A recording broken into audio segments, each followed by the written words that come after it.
Welcome to my channel. Have you ever felt like your emotions control you instead of you controlling them?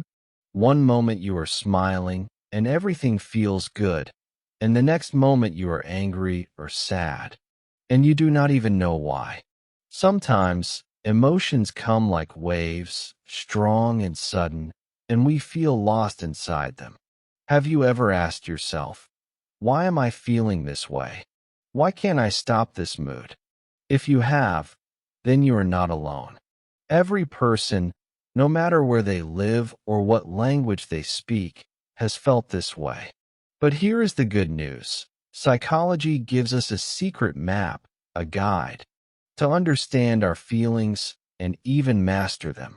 Imagine having the power to read your emotions like reading a book.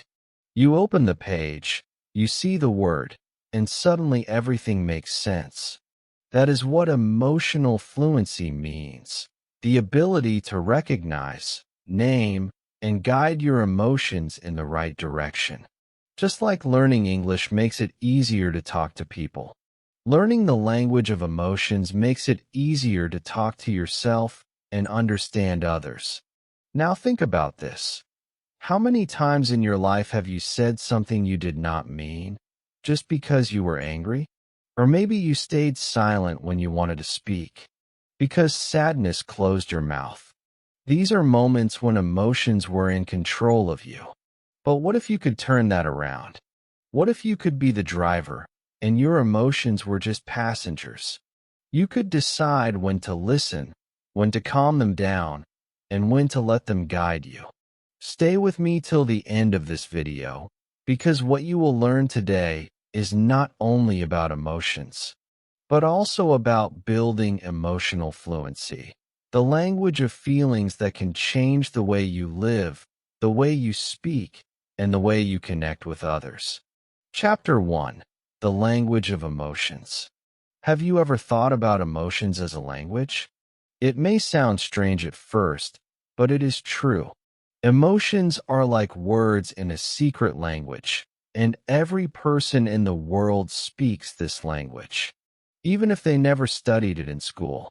When you feel happy, sad, angry, or scared, it is like your heart is speaking to you.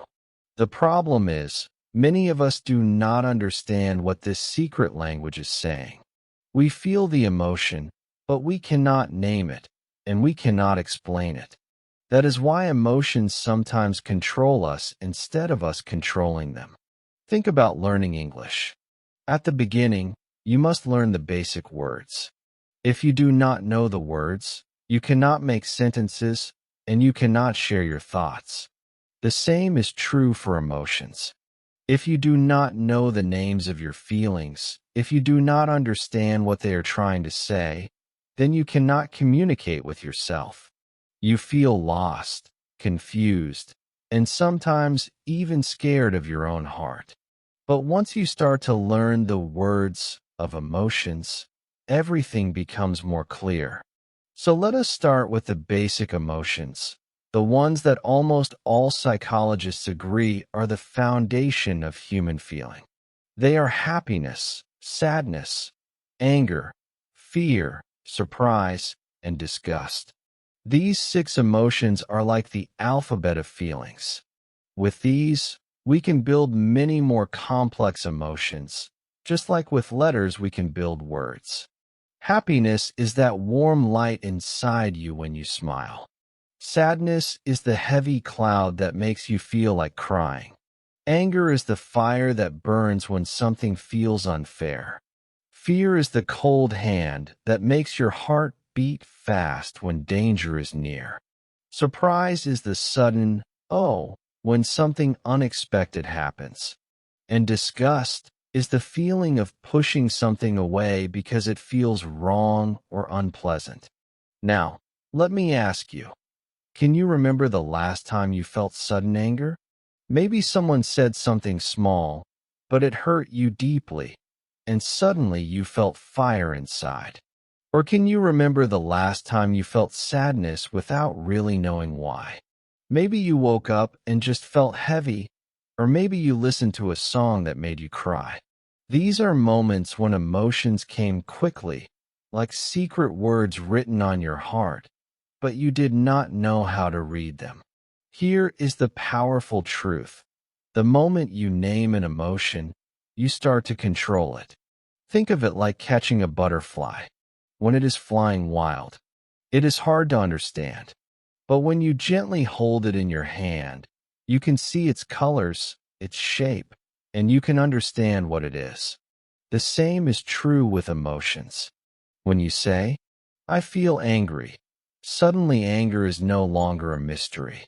When you say, I feel lonely, suddenly loneliness is no longer so heavy. Naming the feeling gives you power over it. Psychologists call this emotional labeling, and it is the first step toward emotional fluency. Just like when you learned your first English words, hello, thank you, goodbye, you began to open the door to communication. Now, with emotions, when you learn to label them, happy, sad, angry, you open the door to emotional freedom. Here is a small exercise you can do right now. Think about how you feel in this very moment as you listen to my voice. Are you calm? Are you curious? Maybe you are relaxed. Maybe you are tired. Try to put a word on it. Just one word. This is your starting point for emotional fluency. If you cannot find the exact word, do not worry. Even trying to name it already helps your brain understand your feelings. And here is something very interesting. Studies show that when people label their emotions, the brain's stress centers become calmer. That means if you are angry and you say, I am angry right now, your brain actually starts to calm down. Simply naming the emotion reduces its power over you. Isn't that amazing? Something so simple, yet so powerful. So let us go back to our secret language idea. Imagine that every emotion is a message written in a language you are just starting to learn. At first, it looks confusing, like strange symbols. But slowly, you begin to recognize them. Happiness is like a bright yellow word. Sadness is like a slow blue word. Anger is like a red, sharp word. Fear is like a dark, shaky word. Surprise is like a sudden spark, and disgust is like a word you want to erase. The more you learn these words, the easier it becomes to read the whole message your heart is sending you. Now, I want you to imagine this. You are standing in front of a mirror. You feel something inside you, but you do not know what it is. Instead of pushing it away, you stop and ask yourself, what is this feeling? You search for the right word. Am I angry? Am I sad? Am I tired? Am I lonely? And when you find the word, it is like turning on a light in a dark room. Suddenly, you see everything more clearly. That is the power of naming emotions. This is the first step of mastering your mood. Emotional fluency begins with learning the words of your heart. Just as no one can speak English fluently without learning vocabulary, no one can master their mood without learning emotional vocabulary. Once you recognize and name your feelings, you are no longer lost. You are learning the language of emotions, the secret language that makes you stronger, calmer, and more connected to yourself. Chapter 2. Why we feel what we feel. Now that we understand that emotions are like a secret language, let us go one step deeper. The big question is, why do we even feel emotions in the first place? Have you ever wondered why happiness feels so light? Why fear makes your heart beat fast? Or why anger feels like fire inside you? The answer is that emotions are not accidents. They are not random. Emotions are messages. They are signals from your brain and your body, telling you something important about your life, your needs, or your environment. Think of emotions like traffic lights. When you see a green light, it tells you to go. When you see a red light, it tells you to stop. Emotions work the same way. They are your body's traffic system, guiding you towards safety, connection, and survival. The amazing thing is that your brain and body work together to create these signals. When something happens around you, your brain quickly interprets it, almost faster than you can think. Then your body reacts. Your heart beats faster, your muscles tighten, your breathing changes. All of these reactions are part of the emotional message. Let us look at some simple examples. Fear is one of the strongest emotions we have. Why do we feel fear? Because it warns us of danger. Imagine you are walking at night, and you hear a sudden sound behind you. Your heart races, your body freezes, and your brain tells you to pay attention. Fear is protecting you, keeping you alive. Happiness, on the other hand, is a reward system. When you laugh with a friend, when you finish a task, or when you hear good news, your brain releases chemicals that make you feel good. This is your brain's way of saying, yes, this is good for you. Do more of this. Sadness may feel heavy, but it has a purpose too. Sadness slows you down, helps you reflect, and allows you to process loss or disappointment. It tells you to rest, to think, and sometimes to ask for help. Anger is another strong one. Anger pushes you to protect yourself or someone you love. It says, this is not fair. Something must change. Anger gives you energy, but if not managed, it can also cause problems. Now, let me share a short story with you. Imagine a man named David. David came home from work, very tired. His son accidentally spilled juice on the floor. David exploded with anger. He shouted loudly. His son cried, and later David felt guilty. He asked himself, why did I get so angry about a small thing? The truth was, David was not really angry about the juice. He was stressed from work, worried about money, and feeling powerless. The juice spill was just the last drop. If David had understood the root emotion, stress and fear, he could have reacted differently. He could have said, I had a hard day, I need a break, instead of shouting. Have you ever had a moment like David? A small event made you react in a big way, and later you regretted it? This is what happens when we do not understand our emotions. We act on the surface feeling, but we do not see the deeper message underneath. This is why knowing why we feel what we feel is so important. When we understand the reason behind the emotion, we can make better choices. We can respond instead of just reacting. Here is the teaching moment. Emotions are not your enemy. They are not something to be afraid of. They are tools. They are like signals on your phone. When your phone beeps, you check the message. You do not get angry at the phone for beeping. You read the message. In the same way, when you feel an emotion, instead of fighting it, you should ask, what is this emotion trying to tell me? Fear says, be careful. Happiness says, keep going. Sadness says, pause and reflect. Anger says, protect or change something. Even disgust and surprise have their messages. Disgust protects you from harm, like bad food or unhealthy situations. Surprise wakes you up, saying, pay attention, something new is happening. When you start to see emotions this way, they become less scary.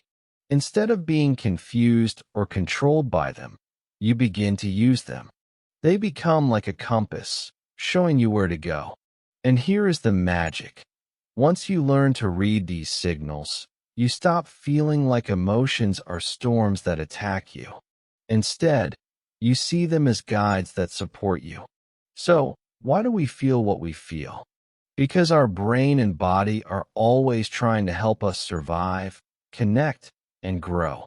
Emotions are part of nature's design to keep us safe, to help us make decisions, and to guide us through life.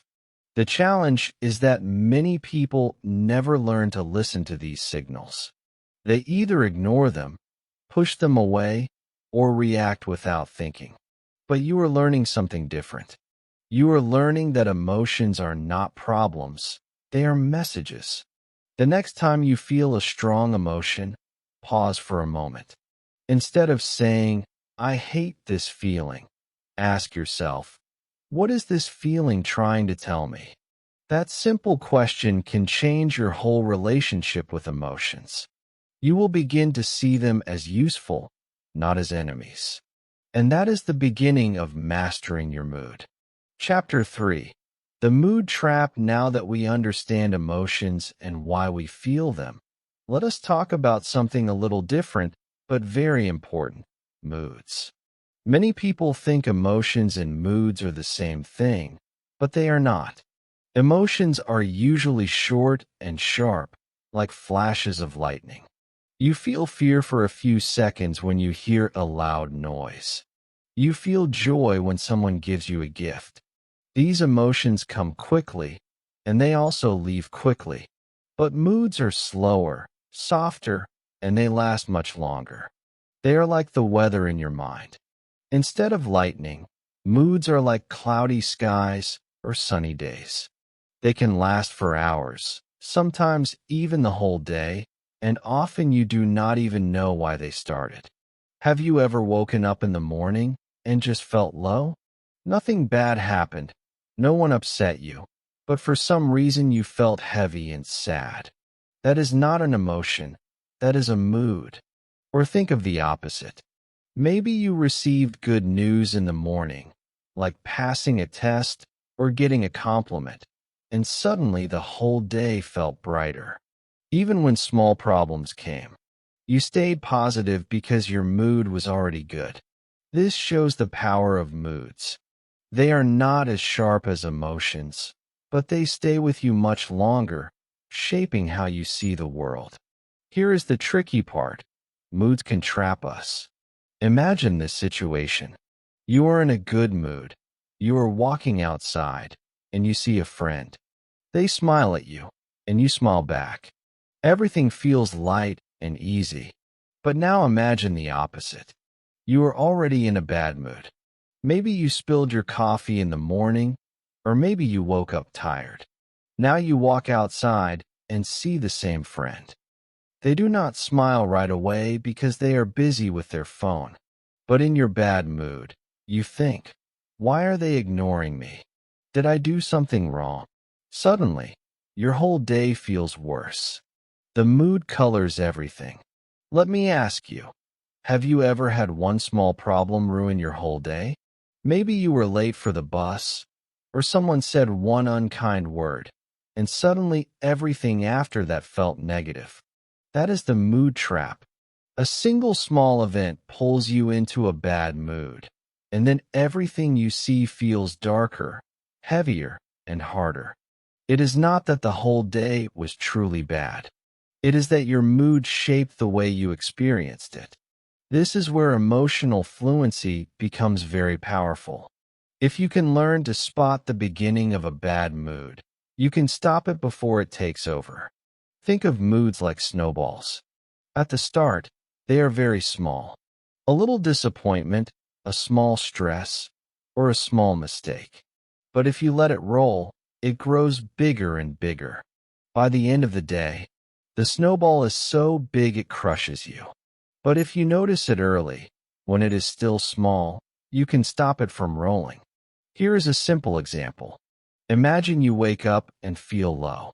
You do not know why, but you notice it.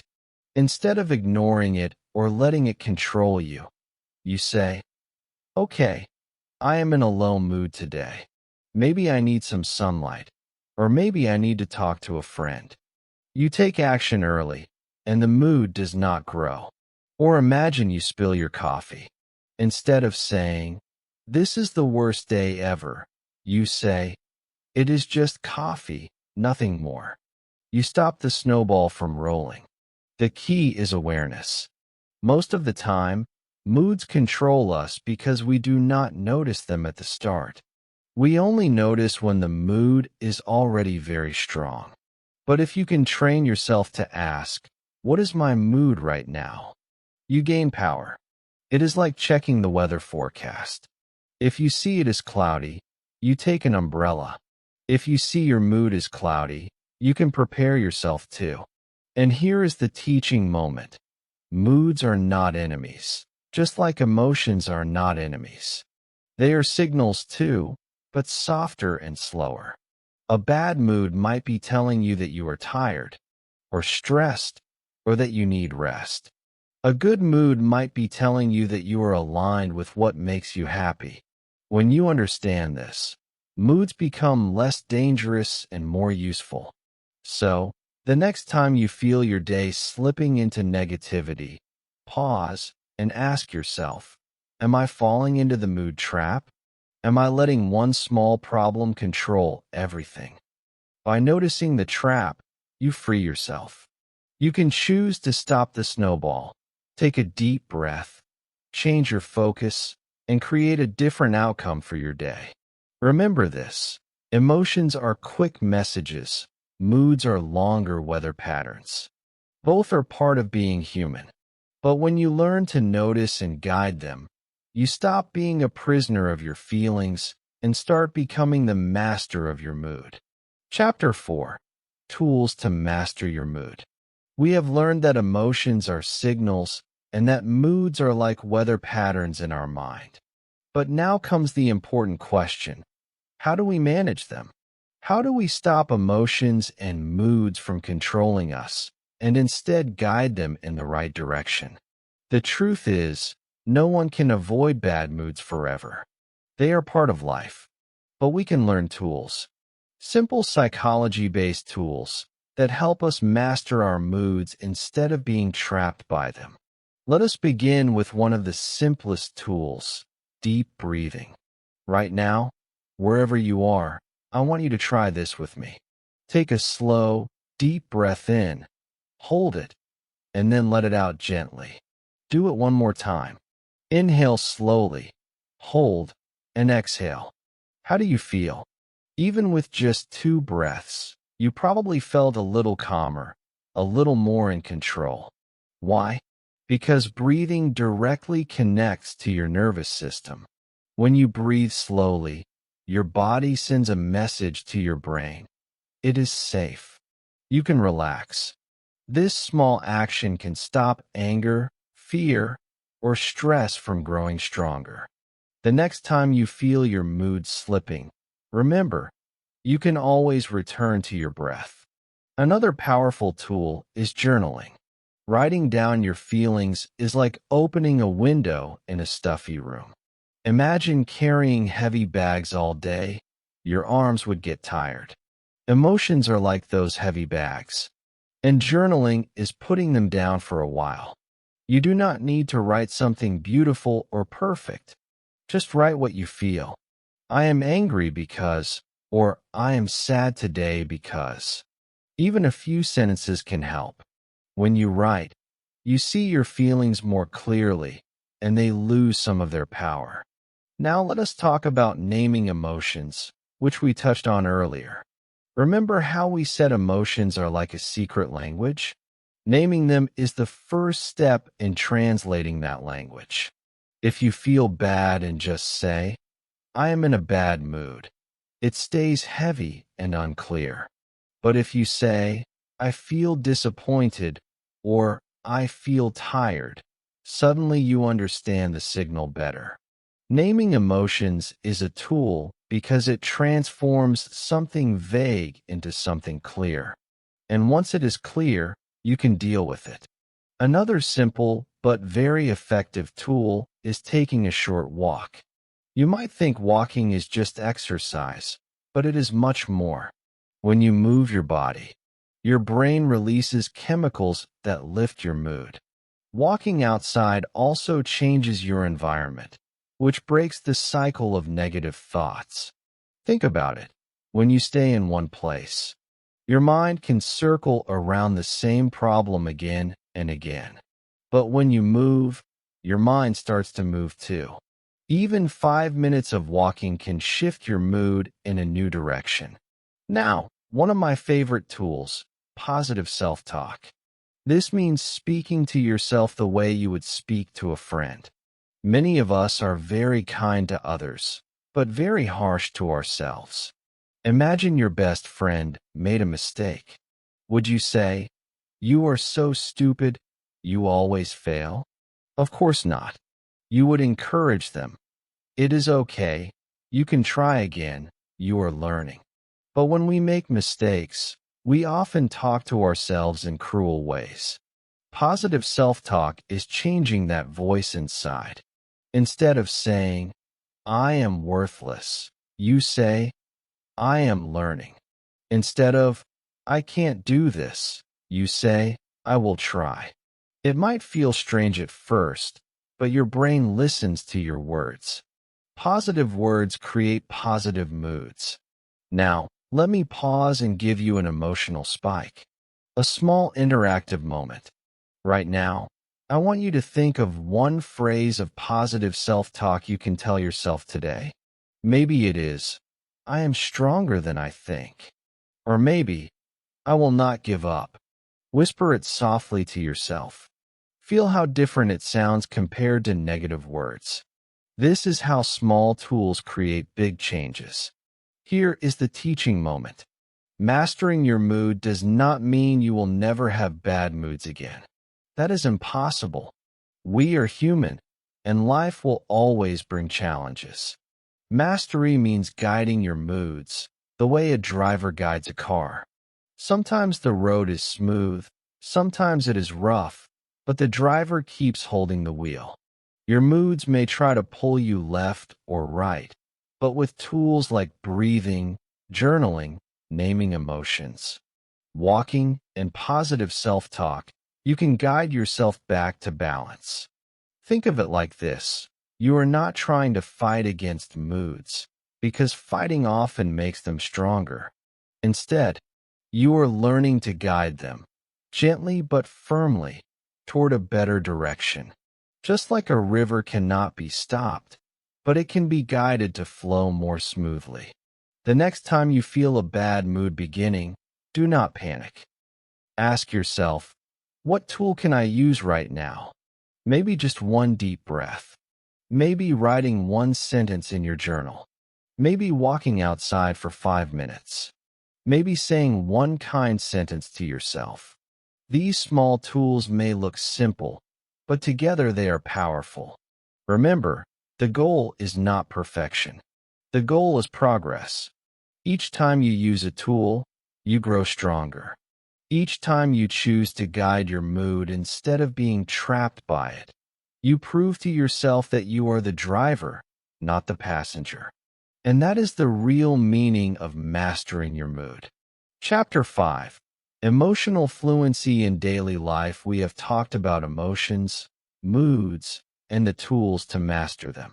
But now let us bring emotional fluency into the real world, into your daily life.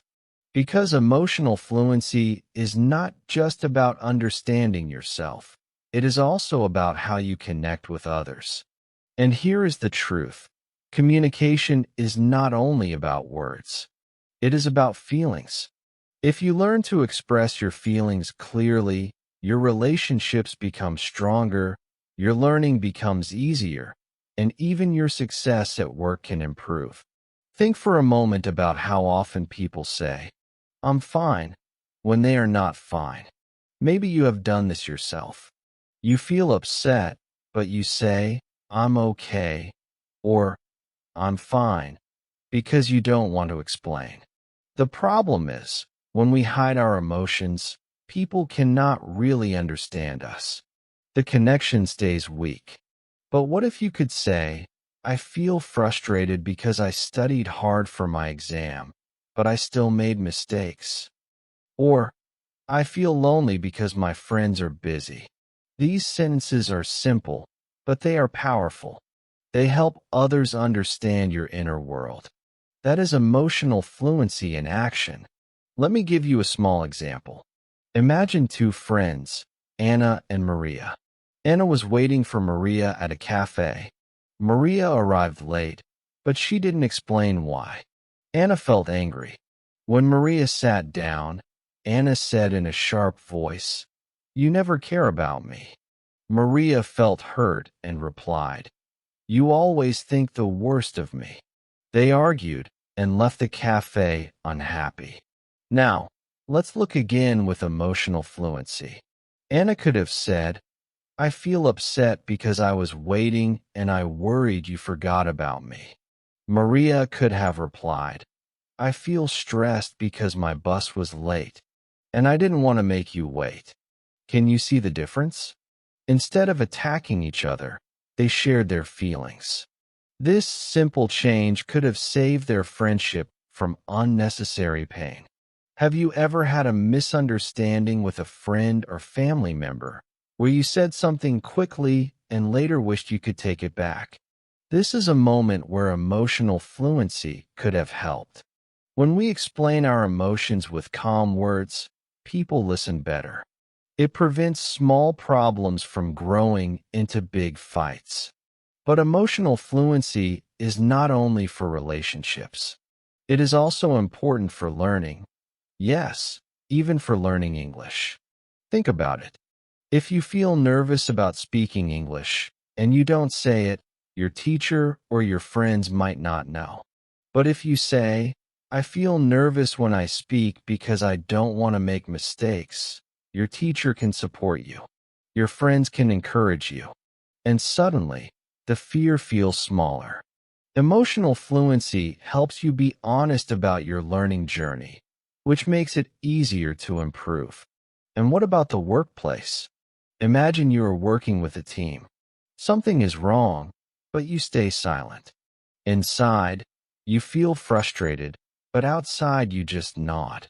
The work suffers, and relationships become tense. Now imagine if you could say, "I feel confused about this project. Can we talk about it more?" Or, "I feel pressured because the deadline is close. Can we share the work?"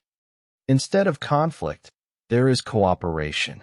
Emotional fluency makes you a better communicator, a better teammate, and even a better leader. Here is the emotional spike. Picture a time when someone misunderstood you and it caused pain. Maybe you wanted to say one thing, but the other person heard something else. Maybe you stayed silent and they thought you didn't care. These small misunderstandings can break trust. But with emotional fluency, you can prevent them by saying what you truly feel, clearly, calmly, and honestly. You open the door to understanding. And understanding is what keeps relationships strong. Here is the teaching moment. Emotional fluency is not something we practice once and then forget. It is like learning a language. You cannot learn English by saying hello one time. You must practice every day, listening, speaking, repeating. The same is true for emotional fluency. Every day, in small conversations, you have the chance to practice. You practice when you say, "I feel happy today because the sun is shining." You practice when you say, "I feel nervous because I have an interview." Every time you share your feelings clearly, you get better. Think about how this practice can change your life. With your family, you can avoid unnecessary arguments. With your friends, you can build deeper trust. At school or work, you can communicate more clearly and solve problems faster. Even in your own learning, you can express your fears and hopes, which makes progress easier. Emotional fluency is not just about moods. It is about building a bridge between your inner world and the outside world. So from today, try this.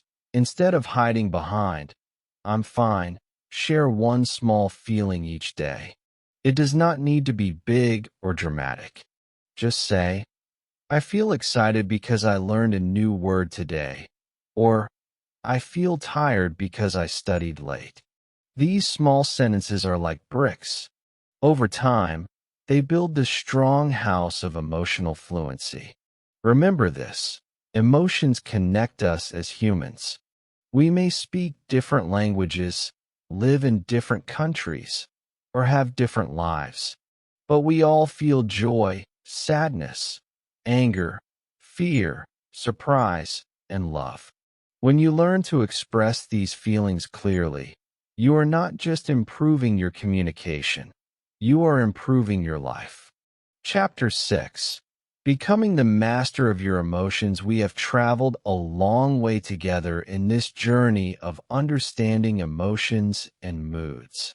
We started with the language of emotions, then explored why we feel what we feel. We talked about moods and how they can trap us, and we learned simple tools to guide them. Then we looked at how emotional fluency helps in daily life, at home, in friendships, at school, and at work. Now we come to the final step: becoming the master of your emotions. First, let us be honest. Mastery does not mean perfection. Mastery does not mean you will always be happy or calm. No one can escape sadness, anger, or fear completely. These emotions are part of life. But mastery means you are no longer a prisoner of your emotions. You are the driver. Your emotions may come and go, like weather, but you hold the steering wheel. That is emotional freedom. Let me paint a picture for you. Imagine this. You wake up one morning, and your mind feels heavy. Maybe yesterday was stressful. Maybe you have many tasks waiting for you. In the past, this heavy mood would have controlled your whole day. You would have felt stuck, anxious, maybe even hopeless. But now, with emotional fluency, you stop for a moment. You take a deep breath. You say, I feel heavy today because I am worried about my work. By naming the emotion, you already feel lighter. Then you use a tool, maybe journaling for 5 minutes or walking outside. Slowly, the mood shifts. The day continues, but now you are calm, clear, and steady. This is the power of emotional mastery. You still face stress, but it no longer controls you. Here is another future picture. Imagine being in an argument. In the past, anger would explode out of you. You would shout, say things you didn't mean, and regret it later. But now, with emotional fluency, you pause. You feel the anger rising, and instead of reacting, you breathe. You say, I feel angry because I don't feel heard. This simple sentence changes everything. Instead of attacking the other person, you express yourself clearly. The argument becomes a conversation. The relationship stays strong. Can you see how powerful this is? This is what mastery brings: confidence, peace, and better relationships. Confidence because you know you can handle your emotions instead of being afraid of them. Peace because you no longer fight against your feelings, you understand them. And better relationships because you can express your inner world clearly and others can understand you. Now, let us connect this with something very familiar to you: learning English. Remember when you first started learning? Maybe the words felt strange. Maybe you were afraid to speak because you did not want to make mistakes. But the more you practiced, the easier it became.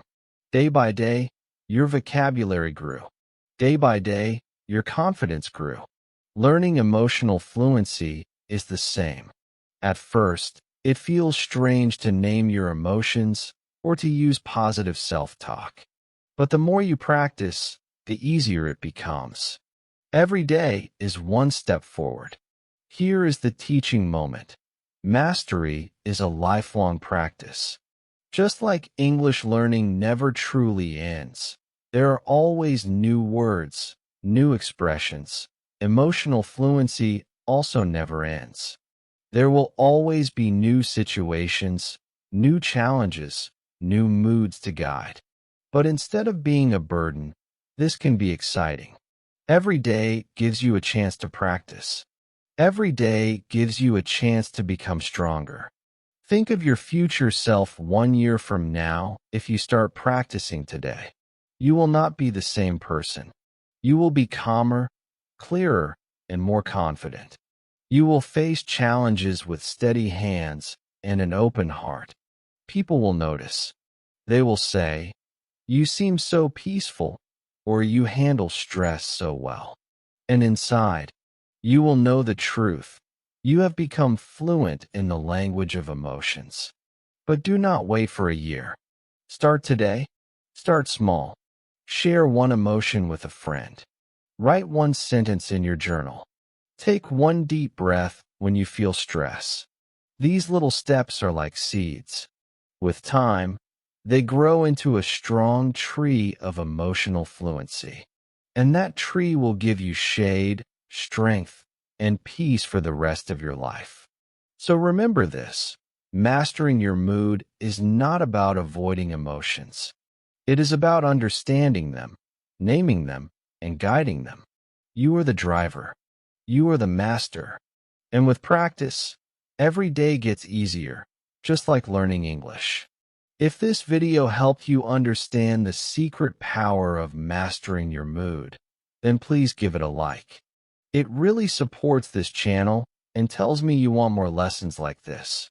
And if you are ready to take the first step toward emotional fluency in your own life, write in the comments right now. I will master my mood. I promise I will reply to encourage you and cheer you on, because you are not alone in this journey.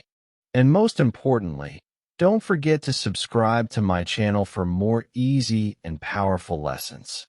Lessons that not only help you learn English, but also guide you to live a stronger, calmer, and happier life every single day.